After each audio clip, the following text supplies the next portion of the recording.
हुमायूं ड्रामे में हरीम की होने वाली सास ने जो लंबी लिस्ट पकड़ा दी, जो कि 30 से 40 लाख या 50 लाख तक उसका जहेज आएगा, वो उस पर बहुत खफा होती है और अपने माँ और भाई से कहती है कि ये रस्म बहुत ही फजूल है और अगर आप लोगों ने ये करने की कोशिश की तो मैं शादी से इनकार कर दूंगी। खैर वो दोनों इस बात पर बहुत परेशान हो जाते हैं और आज के एपिसोड में भी, जो कि एपिसोड 8 आनी है, उसमें वो नासिर तक के घर जाकर उसको ये कहती है कि तुम जहेज के लिए मना कर दो क्योंकि तुम्हारी माँ ने ये शर्त रखी है, मुझे ये शर्त मंजूर नहीं है। अब उसने गलती ये की कि वो उसके घर चली गई और वो उस वक्त अकेला था।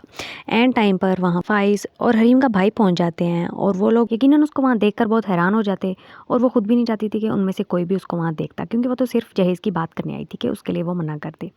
खैर तो वो बहुत परेशान हो जाती है और शॉक्ड हो जाती है। तो नासिर उसको चुपके से निकलवाने की कोशिश करता है। जिस असना में वो निकलने की कोशिश करती है, वो फाइज किसी को जाता हुआ देखता है, बैक से देखता है, लेकिन हो सकता है उसका वो चेहरा ना देख सके। अब ये जो ना ट्विस्ट रखा है अगली एपिसोड में, ये आज के किस में पता लगेगा कि उसका चेहरा देख पाया या नहीं।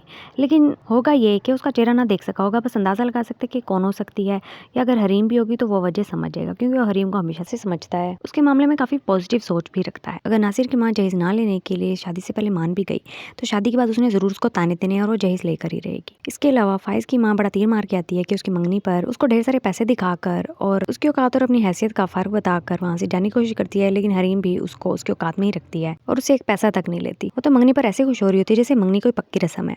निकाह तो हुआ ही नहीं, पहली खुशी मना रही है। फाइज ने तो वैसे ही वो तोड़वा कर दिखा देना है, क्योंकि वो अगली किस्त में ये भी कह रहा है कि शादी भी होगी और तुम्हारी माँ का ऑपरेशन भी। वो माँ के ऑपरेशन के लिए अपने बाप से पैसे ले लेगा और हरीम से शादी भी वो खुद ही कर लेगा और उसकी माँ देखती की देखती रह जाएगी।